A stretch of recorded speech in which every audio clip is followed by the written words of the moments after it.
አገራችንን ከመፍረስ ከመበተን ከእርስ በርስ ግጭት ሊያድን የሚችል ወቅት ላይ ያለ ነው። ከጠመንጃ አፈሙስ ወጥተን ሀገራዊ ጉዳዮቻችንን በጠረጴዛ ዙሪያ እንፍታ ብሎ መስማማትና ለዚህ መቀመጥ መቻል ትልቅ አንድ እርምጃ ነው። በታሪካችን ምናልባት ያላየ ነው ማለት ነው።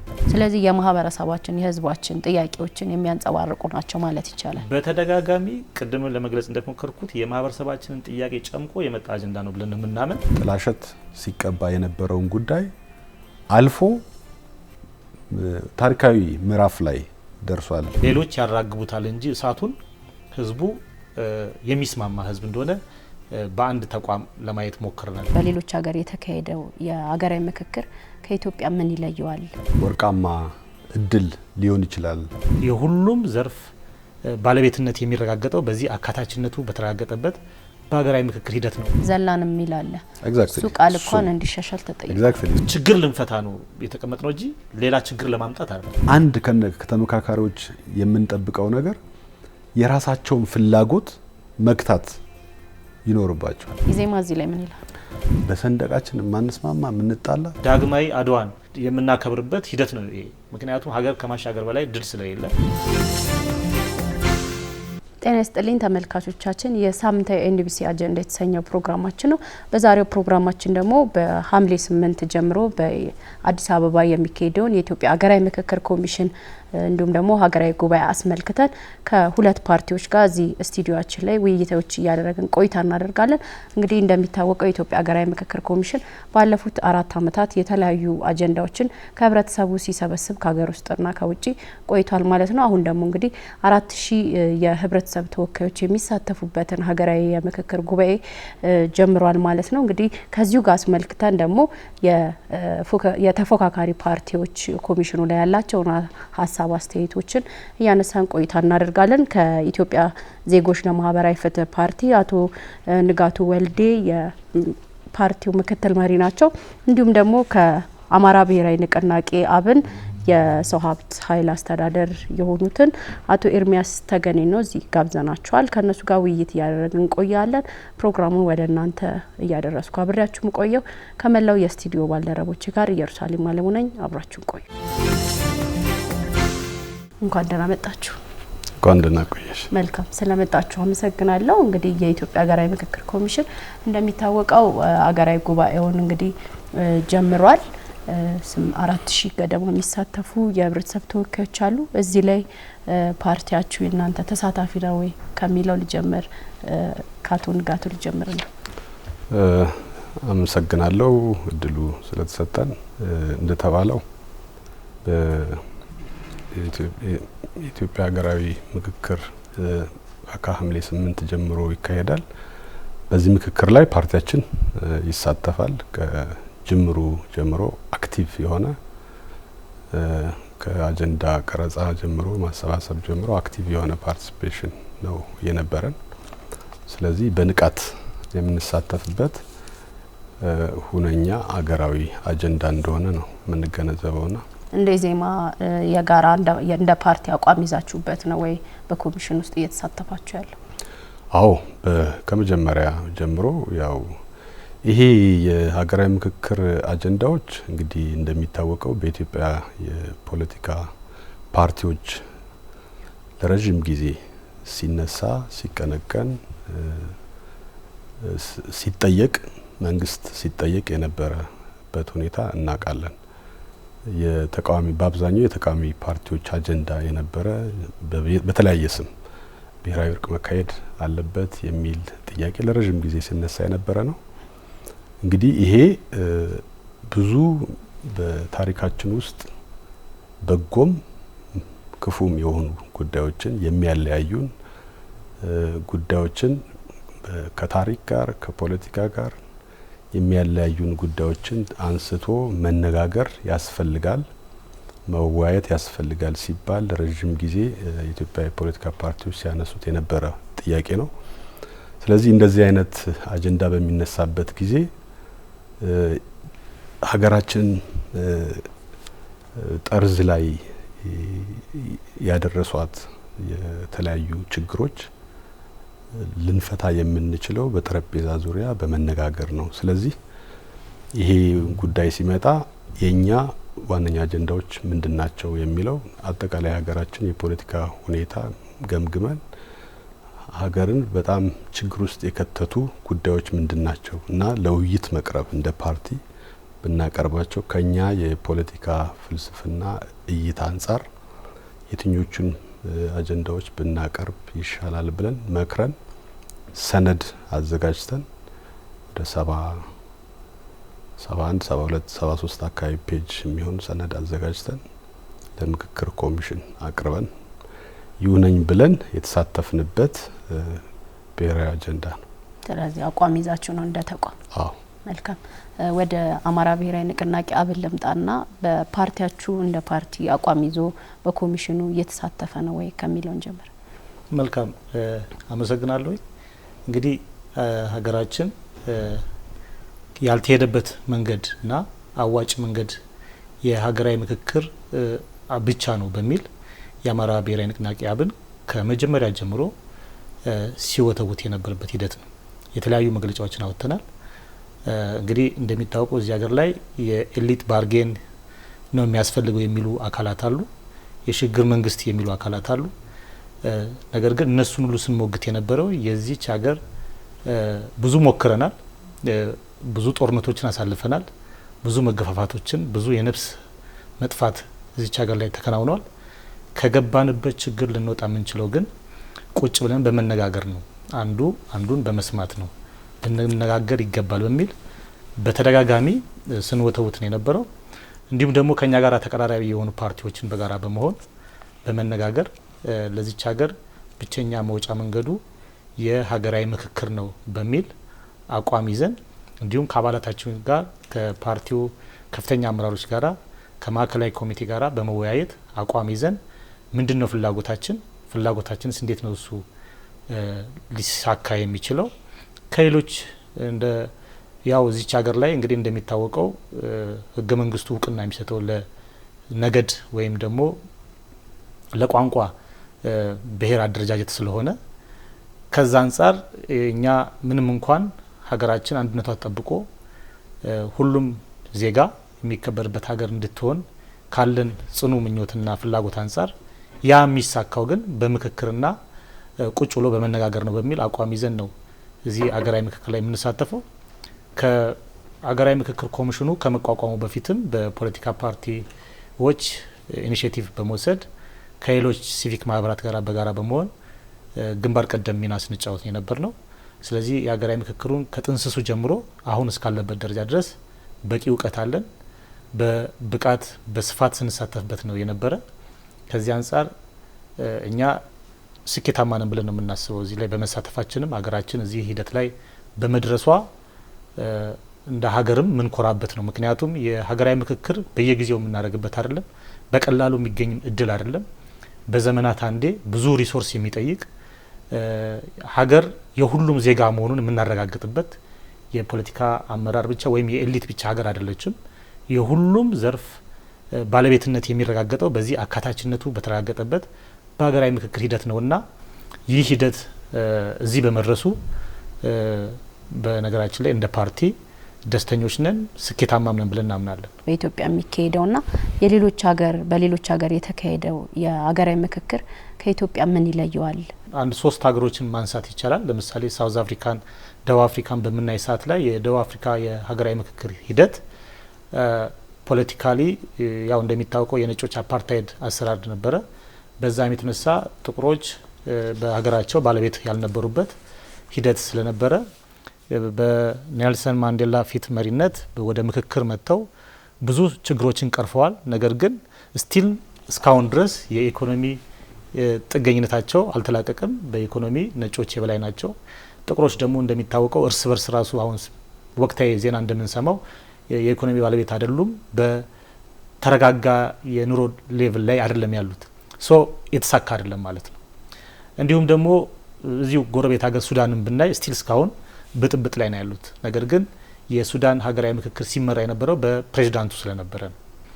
ሊቢያን ማየት እንችላለን። የሊቢያ ናሽናል ዲያሎግ በሲቪክ ማህበራት ብቻ ይመራ ስለነበረ እንዲያው እንደሚታወቀው አገራቸው ፈርሶ ከሲቪክ ማህበራት ጀርባ ያሉ ሌሎች አካላት ስለሚዘውሩት ሀገራቸውን አጥተው ይገኛሉ።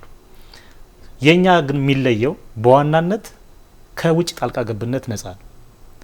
ሊቢያ በኤንጂኦ በሲቪክ ማህበራት አማካኝነት የገቡ የውጭ አካላት አገሪቷን እንዳልነበር አድርገዋታል። ከሞላ ጎደል ስኬታማ የሚባለው የቱኒዚያ ነው። የቱኒዚያ ሲቪክ ማህበራት በበላይነት ሆነው ነገር ግን ገለልተኛ ኮሚሽን አቋቁመው በሚገባ አሳክተው በተለምዶ አረብ ስፕሪንግ የምንለውን ሙቭመንት በዛ በአንድ ነጋዴ ምክንያት ራሱ ላይ አርከፍክፎ ባቃጠለው ነጋዴ ምክንያት የተነሳ የአረብ ስፕሪንግ የምንለውን የተረጋጋበት መንገድ ቁጭ ብለው በመነጋገር ያመጡት ስኬታማ ነው። የኛ አንደኛ በጣም ልዩ ነው። ልዩ የሚያደርገው ሀገር በቀል በሆነ ተቋማት ነው የሚካሄደው። እንዲሁም ደግሞ እንደ ሱዳን መንግስት ጣልቃ ገብነት አይደለም የሚመራው ለፓርላማ ተጠሪ ነው የሆነው የሀገራዊ ምክክር ኮሚሽኑ እንጂ ለፕሬዝዳንቱ ወይም ለጠቅላይ ሚኒስትሩ አይደለም ተጠሪ የሆነው። ፓርላማ ይብዛም ይነስም የህዝብ ተወካዮች ያሉበት ናቸው እዛ ፓርላማ ላይ ያሉት። እንዲሁም ደግሞ የኛ የናሽናል ዲያሎግ የሀገራዊ ምክክር ሂደቱ ችግራችንን ራሳችን የምንፈታበት ደግሞ የሚታወቁ ችግሮች ናቸው ያሉት። ኢትዮጵያ ጠንካራ ሀገር ነበረች። እንዴት እዚህ ደረሰች ነው? እንዴት ወደቅን?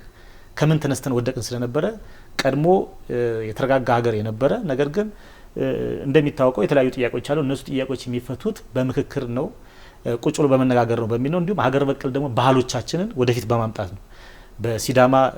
በሲዳማም እንዲሁም በአርባ ምንጭ አካባቢ በጋሞ ያየነው የአባቶች ሳርን ይዘው ያስታረቁበት ሂደት አለ። በዚህም በአባገዳ አካባቢ በኦሮሞ ማህበረሰብ አካባቢ የሚታወቅ የእርቅና የምክክር ሂደቶች አሉ።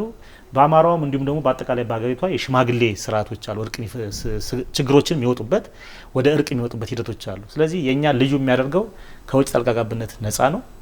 እንዲሁም ደግሞ አካታች ነው።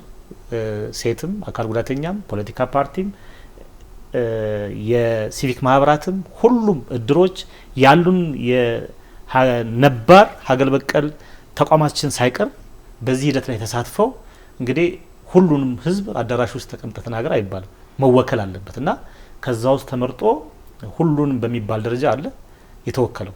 ከዚህ አንፃር የኢትዮጵያ ሀገራዊ ምክክር ከውጭ ጣልቃ ገብነት ነጻ መሆኑ እንዲሁም ደግሞ በራሳችን መመራቱ እንዲሁም ደግሞ ከፖለቲካ ጣልቃ ገብነት ነጻ በመሆኑ ይሄ ልዩ ያደርገዋል። ተስፋችንም የሚሳካበት ሂደት የጀመርን እንደሆነ እናምናለን። የኛ ሀገራዊ ምክክር ሰነዳችን በምናዘጋጅበት ጊዜ የተለያዩ ሀገሮችን ሰነዳችሁ ግን ምን ላይ ነው የሚያተኩረው? በዛው ቢጠቅሱልን። ከሞላ ጎደል አሁን በሀገራዊ ምክክር ኮሚሽኑ የተያዙ አጀንዳዎች የተንጸባረቁበት ነው። ለምሳሌ የሀገርን አንድነት፣ ሉዓላዊነት አደጋ ውስጥ የመውደቅ ሁኔታ፣ ሀገራዊ አንድነትን አደጋ ውስጥ የመውደቅ ሁኔታ፣ ድህነት፣ ኋላ ቀርነት፣ የዜጎች የዜጋና ሰብአዊ መብቶች ጉዳይ እነዚህን ያካተተ ነው። ወደ 5 አንኳር አጀንዳዎች አሉት። ይህንን በምናዘጋጅበት ጊዜ ቅድም ኤርሚያስ የጠቀሳቸው ሀገሮች የሄዱበት የምክክር ሂደት ስኬታቸውና ድክመታቸው ምን ነበረ የሚለውን ነገር ለማየት ሞክረናል። ቅድም የደቡብ አፍሪካው እንደተባለው አንደኛው የእርቅም ኤሌመንት አለው። የደቡብ አፍሪካው ሪኮንሲሌሽንም ነበረው። የኛ ይሄኛው ሁሉም የሚመስለውን በሀገር ውስጥ በሀገራችን ውስጥ ባጋጠሙ ፖለቲካዊ፣ ማህበራዊ፣ የታሪክ፣ የትርክት ቅራኔዎች ሁሉ የሚነሱበት ከዛ በኋላ ደግሞ የምንስማማበት ተነጋግረን የምንስማማበት ጉዳይ ላይ የምንስማማበትና የምንለያይበት ጉዳይ ላይ ደግሞ ወደ ሪፈረንደም የምንሄድበት አይነት አሰራር ያለው። በአንጻሩ ሌሎቹ እንትኖች በአብዛኛው የኤሊት ባርጌኒንግ የነበረበት ሲሆን የኛ ደግሞ ከስር ከግራስሩት ጀምሮ እያንዳንዱ የማህበረሰብ ክፍል የተሳተፈበት በተለያዩ አደረጃጀቶች በወጣቶች፣ በሴቶች፣ በእድር የምሁራን ያልተሳተፈ አይነት ባለድርሻ የሌለበት አጀንዳ ነውና ሌላኛው ኤርሚያስ እንዳነሳው ኦውንም ያደረግነው በሀገር ደረጃ ኦነርሺፕ ያለው ማለት ከውጪ የሚገፋ አጀንዳ የሚሰጠው ወይ ጋይድ የሚደረግ የሚመራ አይደለም። ኮሚሽነሮቹ እዚሁ በተወካዮች ምክር ቤት የተመረጡ ናቸው። ተወካዮች ምክር ቤት አትሊስት ቲዮሬቲካሊ የህዝብ ውክልና ያለው ነው። የአንድ ገዢ ፓርቲ የበላይነት ሊኖርበት ይችላል። ስቲል ግን የህዝብ ተወካይ መሆናቸውን አሌ የሚባል ነገር አይደለም። ስለዚህ ቲዮሬቲካሊ እንኳን የተወካዮች ምክር ቤት የሰየማቸው ኮሚሽነሮች ከሞላ ጎደል የተወሰነ ተቃውሞ የነበረባቸው ኮሚሽነሮች ቢኖሩም እንኳን በአብዛኛው ይሁንታ ያገኙ ብዙም ጥያቄ የሌለባቸው ኢቭን በዚህ ሂደት ውስጥ ያልተሳተፉ የፖለቲካ ፓርቲዎችም ሲናገሩ እንደሚሰማው ከጥቂቶቹ በስተቀር አብዛኛው በተለይ ከኮሚሽነሮቹ ጋር ምንም ችግር እንደሌለባቸው ሲናገሩ እንሰማለን። እና የሚለይበት በዋናነት የሚለይበት የሚመስለኝ ከላይ ወደ ታች ፑሽ የተደረገ አጀንዳ አይደለም ያለው። እያንዳንዱ የማህበረሰብ ክፍል በሀገረ መንግስት ግንባታ በሌሎች የፖለቲካ፣ የታሪክ፣ የሃይማኖት ያልተነሳ አይነት አጀንዳ የለምና እነዚህ አጀንዳዎች ከታች ጀምረው አግሪጌት የተደረጉ በቅርብ ጊዜ ወደ 8 የተጠቃለሉት ከዛ በስራቸው ደግሞ በርካታ ሰብ አጀንዳዎች ያለባቸው ጉዳዮች የተሰበሰቡት ከታች ጀምሮ ነውና ይሄ ቅድም እንደተባለው በጣም አሳታፊ ነው። ሁሉም የህብረተሰብ ክፍል በጉጉት የሚጠብቀው ነው። እኛም እንደ ፓርቲ አንድ በዘመናት ለብዙ ጊዜ እንዲገኝ ሲጠየቅ የነበረ አንድ እድል የተሳካ ሆኖ ለማየት በጣም በጉጉት የምንጠብቀው ነው። የኢትዮጵያም ህዝብ በዚህ ደረጃ የሚጠብቀው ይመስለኛል። ከዛ ውጪ የተወሰነ በዚህ በሂደት ውስጥ ያልተሳተፉ አካላት አሉ። እነዛ አካላት ሊሳተፉ የሚችሉበት ስቲል ምክክሩ እንግዲህ አንድ ጊዜ ዛሬ ተመካክረን ዛሬውኑ በሐምሌ 8 ወይ ደግሞ በተያዘው የአንድ ወር ጊዜ ውስጥ ብቻ ተጠቃሎ ዋና ጉዳዮች ላይ ሊጠቃለሉ ይችላል እንጂ ኮንቲኒየስ ፕሮሰስ ይሆናል ብዬ ነው ማስበውና ስቲል ከምክክሩ ውጪ ያሉ የባለድርሻ አካላት ሊሳተፉ የሚችሉበት እድል ስቲል የሀገራዊ ምክክር ኮሚሽኑ ቢፈልግ የበለጠ የምንስማማበት የምንቀራረብበት ጽኑ መሰረት ላይ የቆመ ሀገረ መንግስት ልንመሰርት የምንችልበት በጣም ወሳኝ እድል አድርገን ነው የምናየው። ገለልተኝነትና እንዲሁም ደግሞ አካታችነቱ ላይ ያላችሁ ምልከታ ምንድነው? የገለልተኝነት ጉዳይ እንግዲህ ፕሮሰሱን ነው የምናየው። ፕሮሰሱ ላይ የተወካዮች ምክር ቤት አፈ ጉባኤ የኮሚሽነሮቹ ለመሰየም ከተለያዩ የህብረተሰብ ክፍሎች ጥቆማ የሚቀበሉበት ጊዜ ተቀመጠ። ሁሉም አክሰስ ኤሌክትሮኒካሊ አክሰስ ነበር። በአካል በስልክ ጥቆማ መስጠት የሚቻልበት እድል ነበር። ምናቀውን ለሀገራዊ ምክክር ኮሚሽነርነት ብቁ ነው ወይ ደግሞ ገለልተኛ ነው፣ ለማንም ይወገን አይደለም፣ ለሀገሩ የቆመ ሰው ነው ብሎ የሚያስበውን ሁሉ እንዲጠቁም እድል ተሰጥቶ በዛ ፕሮሰስ የተመረጡ ኮሚሽነሮች ናቸው መጨረሻ ላይ በተወካዮች ምክር ቤት መጥተው የተሰየሙት። ስለዚህ ፕሮሰሱ ላይ እንግዲህ ግልጽ የሚታይ ፕሮሰሱን ኮምፕሮማይዝ ያደረገ ሂደት አላየንም። አንዱ እሱ ነው። ሁለተኛ ግን ገለልተኝነት የሚለካው ከዛ በኋላ ወደ ስራ ከገቡ በኋላ ኮሚሽነሮቹ ያደረጉት ነገር እንደ ተቋም ኮሚሽኑ ምንድነው ያደረገው የሚለው ነገር ነው። አንዳንድ ለምሳሌ በሂደት ውስጥ ያጋጠሙ የነበሩ አላስፈላጊ ጣልቃ ገብነቶች በተለይ በታችኛው የእርከን የካድሬዎች ጣልቃ ገብነት በሚኖርበት ጊዜ ኮንሰርናችን በመግለጫም አንዳንድ ጊዜ ደግሞ ዳይሬክትሊ ለኮሚሽኑ በመግለጽ በደብዳቤም በመግለጽ ኮንሰርናችንን ስንገልጽ የነበረበት በሂደቱ አክቲቭሊ ስንሳተፍ የነበረ ኮንትሪቢዩት ስናደርግ ወይ ደግሞ አስተዋጽኦ ስናደርግ የነበረበት ሂደት ነበር።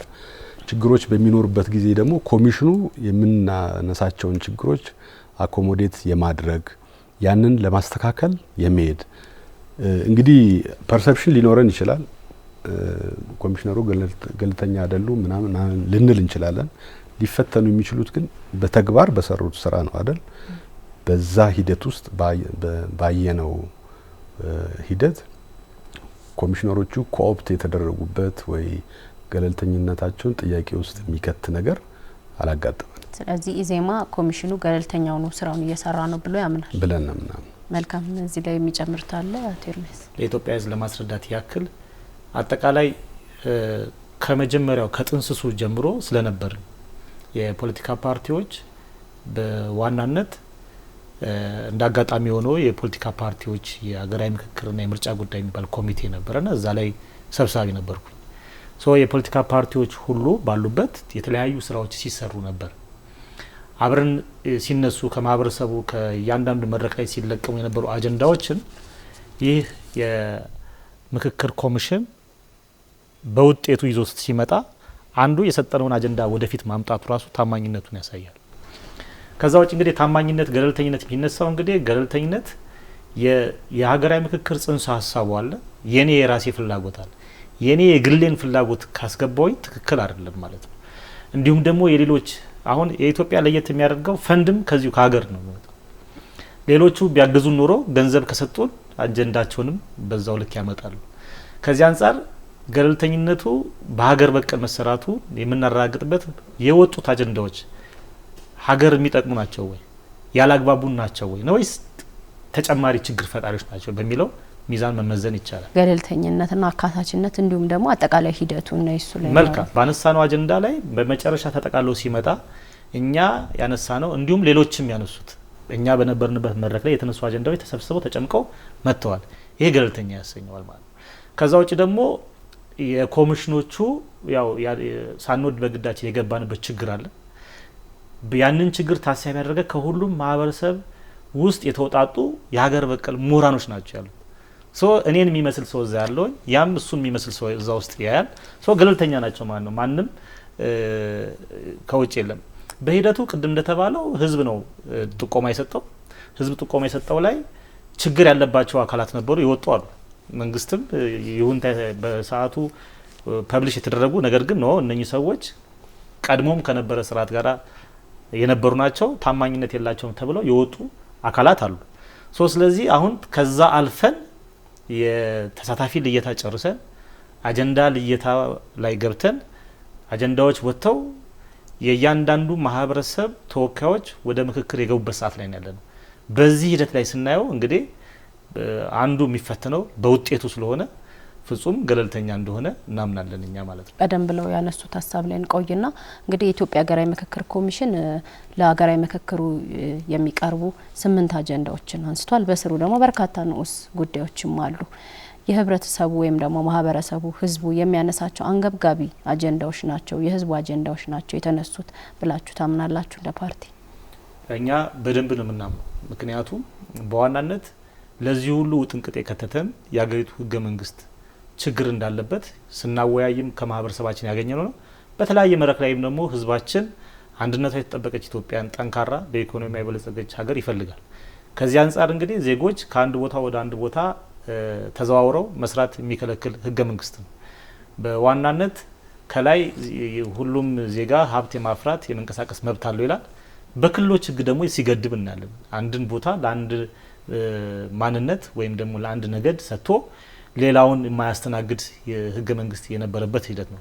ከዚህ አንጻር ማህበረሰቡ ህገ መንግስቱ እንዲሻሻል በተደጋጋሚ ባገኘው መድረክ ሲጠይቅ የነበረ ነው። እንዲሁም ደግሞ ጥርጣሬን በአንዱ የፌዴራል ስቴት ከአንዱ ፌዴራል ስቴት ጋር ጥርጣሬን የሚጭር በተለምዶ አንቀጽ 39 የምንለው ነገር ግን ከሱ የባሰ ከመግቢያው ጀምሮ የኢትዮጵያን ታሪክና ትርክትን በተዛባ መንገድ የሚገልጽበት ሂደት ስለነበረ የህገ መንግስት መሻሻል አንዱና ዋነኛ አጀንዳ ነው። እንዲሁም ደግሞ ከቀረቡት አጀንዳዎች ውስጥ እንግዲህ የቋንቋ ጉዳይ ዋናና መሰረታዊ ነገር ነው።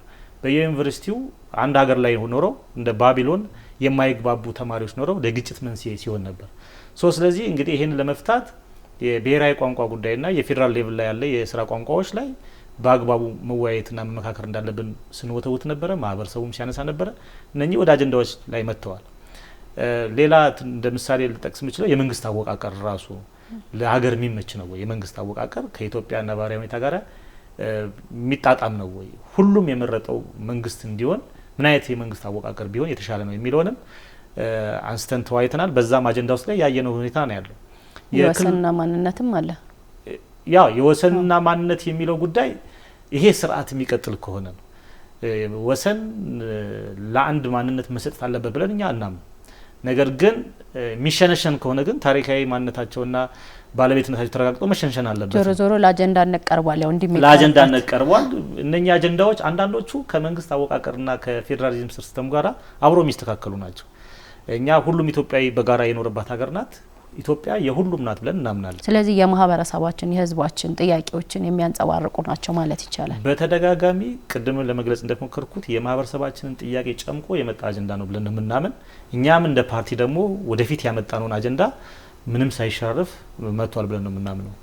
ኢዜማ እዚህ ላይ ምን ይላል? ቅድም ከታማኒነት ጋር በተያያዘ ላነሳሹም ተጨማሪ ማጠናከሪያ ሊሆን ይችላል ብዬ የማስበው የአጀንዳዎቹ ተጠቃለው የመጡት ብቻ ሳይሆኑ ዝርዝር አጀንዳዎች ብዛትና አይነት ያልተነሳ ጉዳይ አለ ወይ እስኪባል ድረስ በጣም ዝርዝር ያሉ ኢቭን ያጠራር ጉዳዮች ሳይቀር ቅሬታ ሊፈጥሩ የሚችሉ የቦታ ስያሜዎች ኢቭን የአንዳንድ ማህበረሰብ ስያሜዎች ሳይቀር በዚህ መልኩ መስተካከል አለባቸው የሚሉ በጣም የሚገርመው እዚህ ላይ እንደውም አንቀጽ 40 ንዑስ አንቀጽ 5 ላይ ዘላን የሚል አለ። እሱ ቃል እንኳን እንዲሻሻል ተጠይቋል። እንደሱ አይነት አገላለጾች ሁላ በትክክልም አንድን ማህበረሰብ በቅጡ የማይገልጹ እንደዚህ አይነት አገላለጾች መስተካከል አለባቸው። ይሄ አጠቃላይ ሀገራዊ ስምምነትን ለመፍጠር የሚካሄድበት ፕሮሰስ ሂደት ስለሆነ በዚህ ፕሮሰስ ውስጥ ባለድርሻ የሆኑ አካላት በሙሉ ሙሉ ለሙሉ ደስተኛ መሆን ባይችሉም የሚፈልጉትን ነገር ሁሉ ባያገኙም ያገኛሉም ተብሎ አይጠበቅም። በጣም ዳይቨርስ የሆነ ኢንትረስት ነው ያለው እዚህ ሀገር ውስጥ የተለያየ የሚጋጩ አይነት የሚመስሉ ጉዳዮች ሁሉ ያሉበት የተለያየ ዳይቨርስ የሆነ ኢንትረስት ያለበት ነውና አንደኛው የዚህ ሀገራዊ ሂደት በዋናነት መታየት አለበት። ቅድም ኤርሚያስ ለማንሳት ሞክሯል። ያልተሄደበት መንገድ ከዚህ በፊት የምንነጋገረው በጠመንጃ ነው።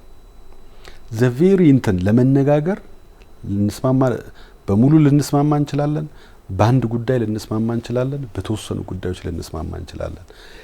ለዚህ ጉዳይ ችግራችንን ለመፍታት ቁጭ ብለን እንምከር ብሎ መስማማት ራሱ ትልቅ የዚህ ሂደት ስኬት ተደርጎ መወሰድ አለበት።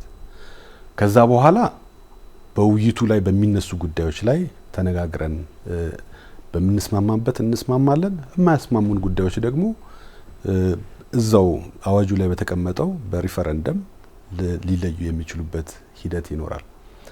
ነገር ግን ይሄ የተነሱ ሀሳቦች ብዝሃነት ከተሰበሰቡበት የማህበረሰብ ብዛት ስታዩ የህብረተሰቡን ጥያቄዎች የወከሉ እንደገና ደግሞ በኤሊት ደረጃ በማህበረሰብ ብቻ ሳይሆን በኤሊት ደረጃ ሲነሱ የነበሩ የሀገራችን ዋነኛ አጀንዳዎች ተጠቃለው መጥተዋል።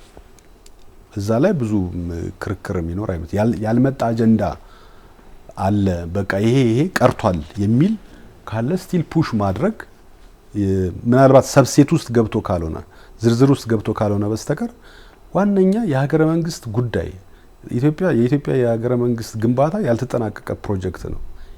ይሄ በዚህ ምክንያት ነው ሁሉ ጊዜ የ3000 ዓመት ታሪክ አላት ብለን የምንናገራት አገር እንደገና ሁሉ ጊዜ ተቋሟ ከዜሮ እየጀመረ እየፈረሰ የሚገነባ በአንድ የሚያደርጉን ጉዳዮች ላይ ትምህርቶች ላይ ምልክቶች ላይ እንኳን የማንስማማ በሰንደቃችን የማንስማማ የምንጣላ የሆንበት ምክንያት እነዚህ ነገሮች ሁሉ አጀንዳው ውስጥ አሉ።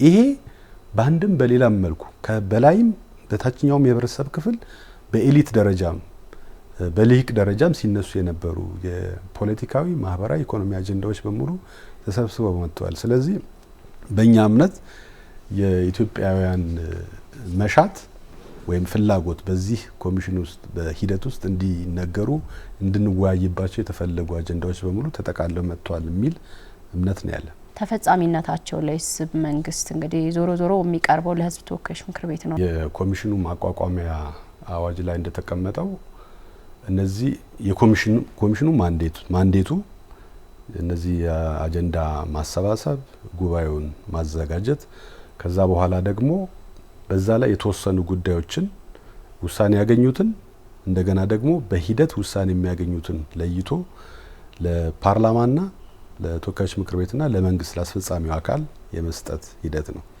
እንግዲህ ትልቁ ሸክም የሚወድቀው አስፈጻሚው አካል ላይ ነው። ይሄ የኢትዮጵያ ሕዝብ ለዘመናት በተለያየ ዋልታ እንትን ሲያረገው አእምሮውን ሲበጠብጠው የነበረ የሰከነ ማህበረሰብ ለማየት ያለውን ጉጉት የገለጸበት አጀንዳ ነው። መንግስት ይህንን አጀንዳ ወደፊት ማምጣቱ አንድ ነገር ነው፣ በጣም አፕሪሼት ሊደረግ የሚገባው ነገር ነው። ነገር ግን ደግሞ አጀንዳውን ከማምጣት ባሻገር በአጀንዳው ላይ በሚደረጉ ስምምነቶች ወደ መሬት በማውረድ ረገድ በህግ ሊሆን ይችላል፣ በተለያዩ ጉዳዮች ወደ መሬት የማውረዱ ትልቁ ሸክም አንድም የፓርላማው ነው፣ ሁለተኛ ደግሞ የአስፈጻሚው አካል ነው። ነገር ግን ሌሎች ባለድርሻዎችም አሉ። ምክንያቱም ስምምነት ላይ የሚደረስባቸው ጉዳዮች ለፓብሊኩ ይገለጻሉ።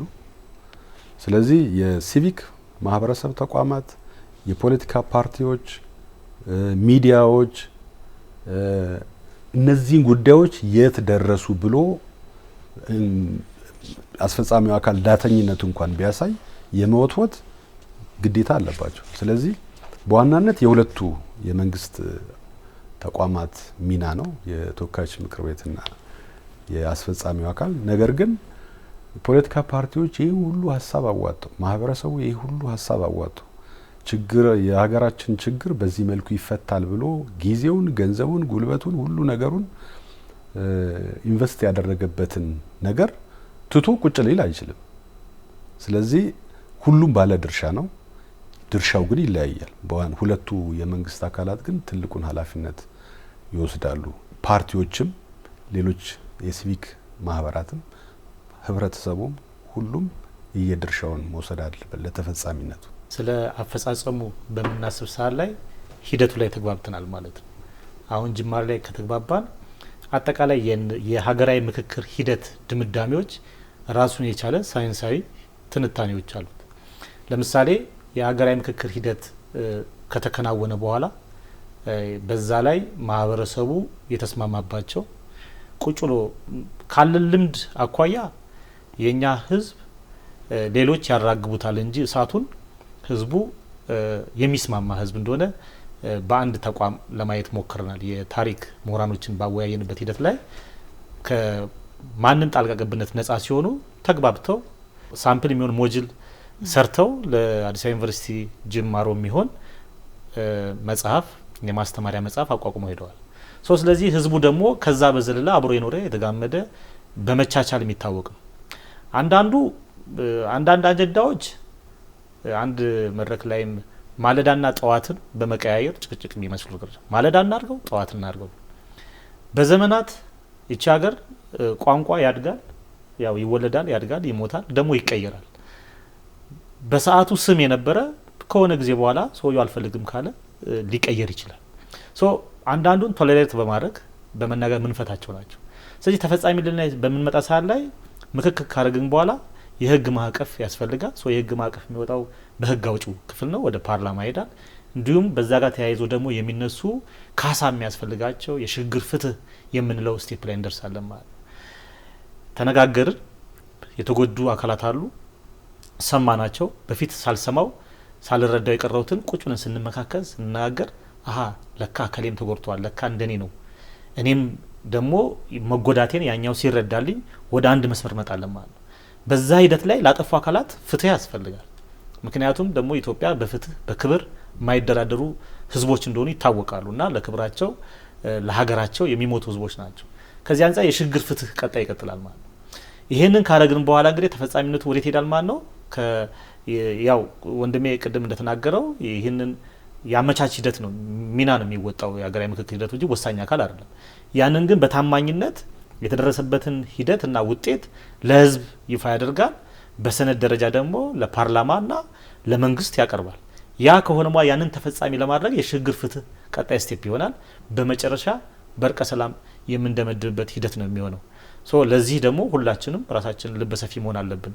ችግር ልንፈታ ነው የተቀመጥነው እንጂ ሌላ ችግር ለማምጣት አይደለም።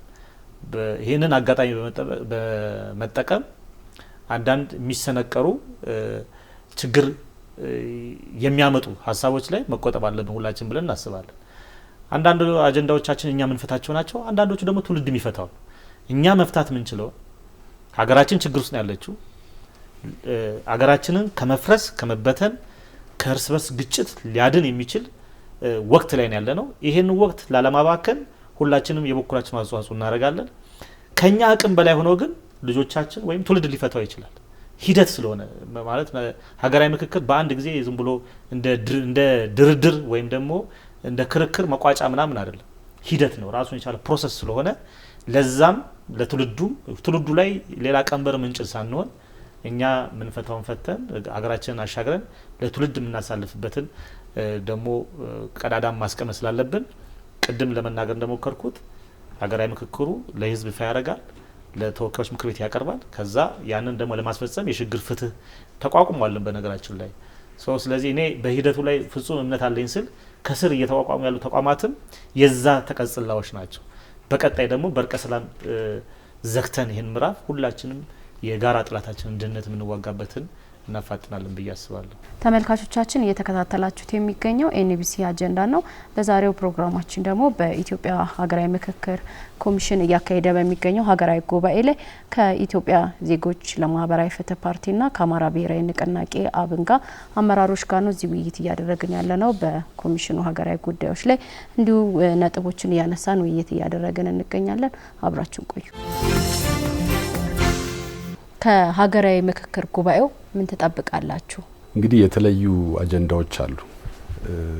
እነዚህ አጀንዳዎች ላይ አንደኛ በጣም የተመረጡ ከተለያየ የህብረተሰብ ክፍል የተወከሉ ተመካካሪዎች የሰከነ ውይይት ለመግባባት በተቻለ መጠን ሊያራርቁን የሚችሉ አጀንዳዎችን ለመፍታት ስለሆነ የተሰበሰቡት እነዛን አጀንዳዎች ወደ የምንስማማበት እንደ ሀገር የምንስማማበት ሁኔታ ላይ ይደርሳሉ የሚል እምነት አለኝ። ሌላኛው ደግሞ ሁሉም አጀንዳዎች ላይ ምናልባት ላንስማማ እንችላለን የሚል ኤክስፔክቴሽን አለ። እንድንስማማም መጀመሪያውኑ ኤክስፔክትም አይደረግም። በመጀመሪያ ደረጃ አጀንዳዎቻችን ምንድናቸው?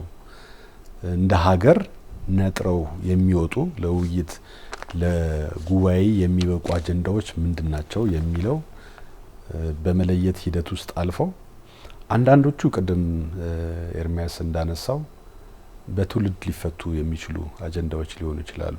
ጊዜ የሚፈታቸው በደረጃ ምናልባት ቀለል ካሉ አጀንዳዎች ጀምረን ሊያስማሙን ከሚችሉ በጣም የምንካረርባቸው አጀንዳዎች ከሆኑ ደግሞ ጊዜ ወስዶ የምክክር ውይይት የሚደረግባቸው በተለያየ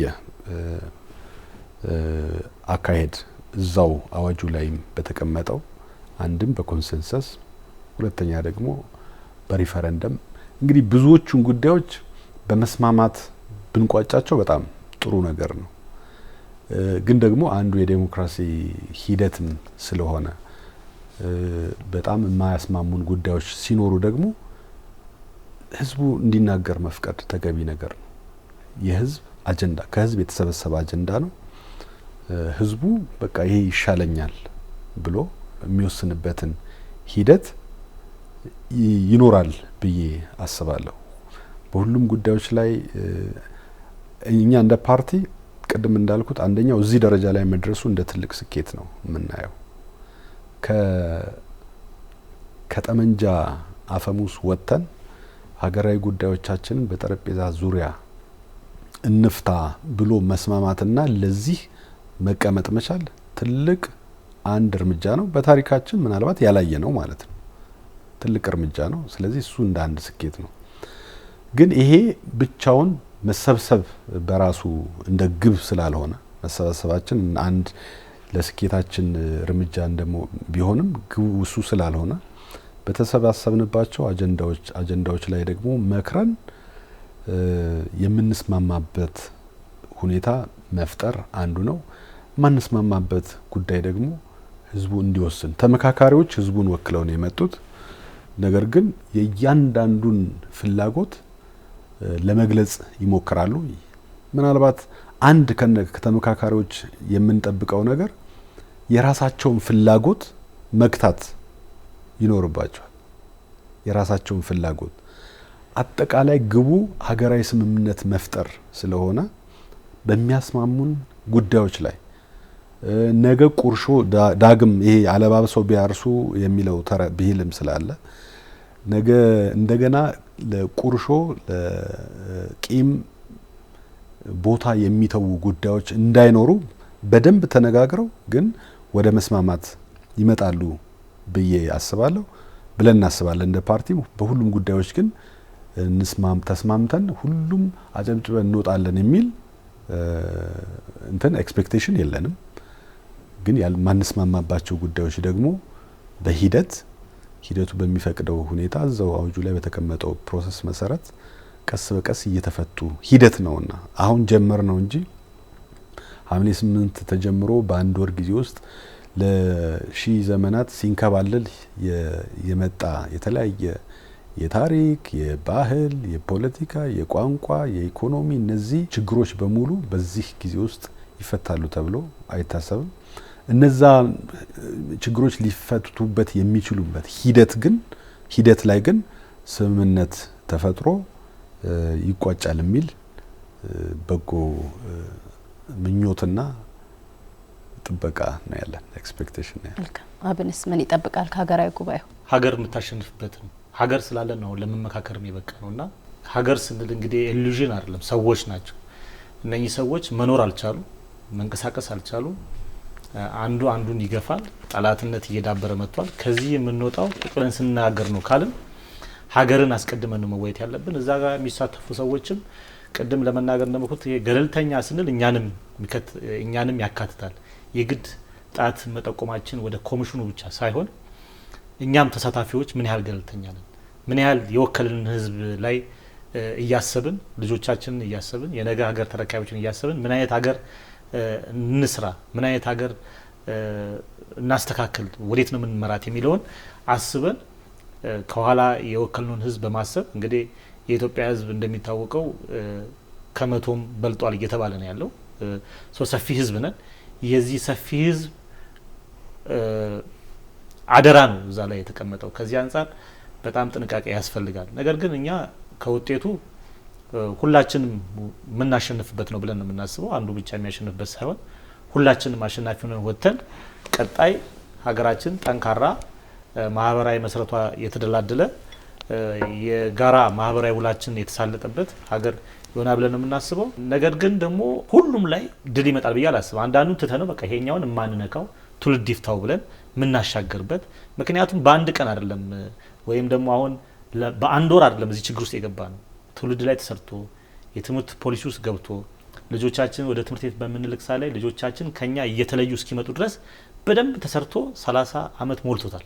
ይህ አስተሳሰብ ይህን አስተሳሰብ ደግሞ በአንድ ቀን አንቀይሮ ወይ ባንዴ ገለን አንጨርሰው ስለዚህ ሂደት ስለሆነ እነኚህን አውራ የሆኑ ጉዳዮቻችን ዋና ጉዳዮቻችን ወደፊት አመተናል በዚህ ላይ ሁሉም ኢትዮጵያ አሸናፊ የሚሆንበት ሁሉም ኢትዮጵያ አሸናፊ የሚሆነው ደግሞ ምን ሲሆን ነው ሀገር አንድነቷ ተጠብቆ ለሁሉም ተስማሚ ሆና ስትመጣ ነው ለዚህ በዚህ ላይ የማይስማማ ሰው አለ ብለን አናምንም ነገር ግን ሀገር የምታሸንፍበት ሂደት ይሆናል ብለን ተስፋ እናደርጋለን ለሀገራዊ ጉባኤው ግብአት ይሆናል ወይም ደግሞ መጨመር እንፈልጋለን የምትሉት ሀሳብ ካለ ብዙ ላይ እየተሳተፍን ስለመጣን ያን ያህል የቀረ ነገር አለ ብለን አናምንም ነገር ግን አጠቃላይ ሂደቱን እና ተባባሪ አካላት የሚባሉትና የሚመለከታቸው አካላት በሚገባ ከሚዲያ ጀምሮ ለህዝብ የማድረስ ምክንያቱም አፍራሽ ኃይሎች ለህዝብ የሚመግቡት ሀሳብ አለ ይህ ሂደት ታማኝ እንዳይሆን ይህ ያደረግነው ያለው ሀገር የማሻገር ሀገር የማዳን ሂደት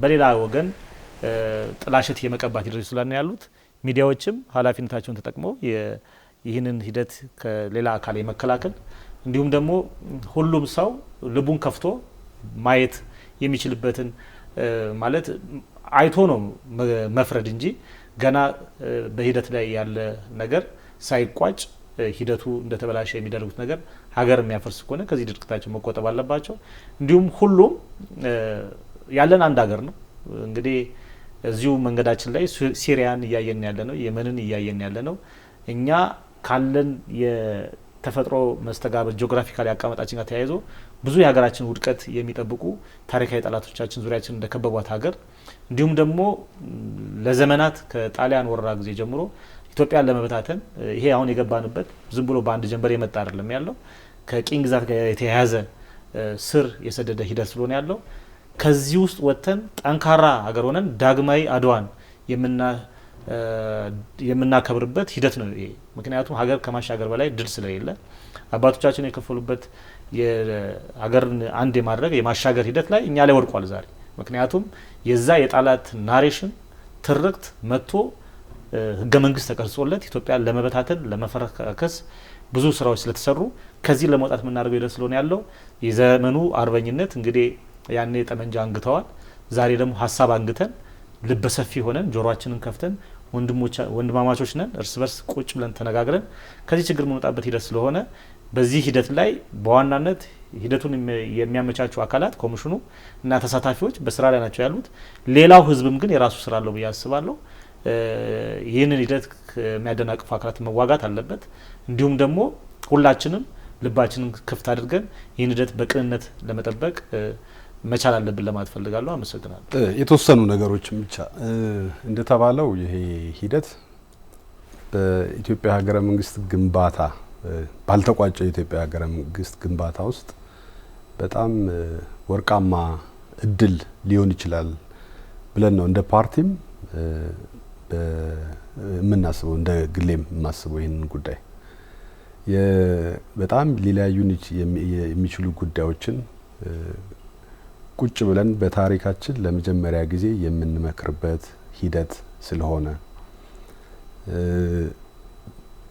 ብዙ ሰው ተስፋ የሚያደርገው ነገር ስለሆነ እስከዛሬ የምናቀው በጠመንጃ የመነጋገርን ጉዳይ ምናልባትም ለመጨረሻ ጊዜ ሊቋጭ የሚችል ሂደት ሀገራዊ ሂደት ስለሆነ ሁሉም ሰው በትልቅ ጉጉት የሚጠብቀው ስኬቱን የሚጠብቀው ሂደት ነውና አንድ ከተመካካሪዎች የሚጠበቀው ነገር በሂደት ውስጥ ሁላችንም አሸናፊ እንድንሆን እንጂ በግል አሸንፈን የተለየ ጥቅም የምናገኝበት ስላልሆነ የኔ አጀንዳ ተቀባይነት ካላገኘን ብለን አንገት ለአንገት የምንተናነቅበት አይደለም በሰጥቶ መቀበል መርህ ያንዱን ችግር በመረዳት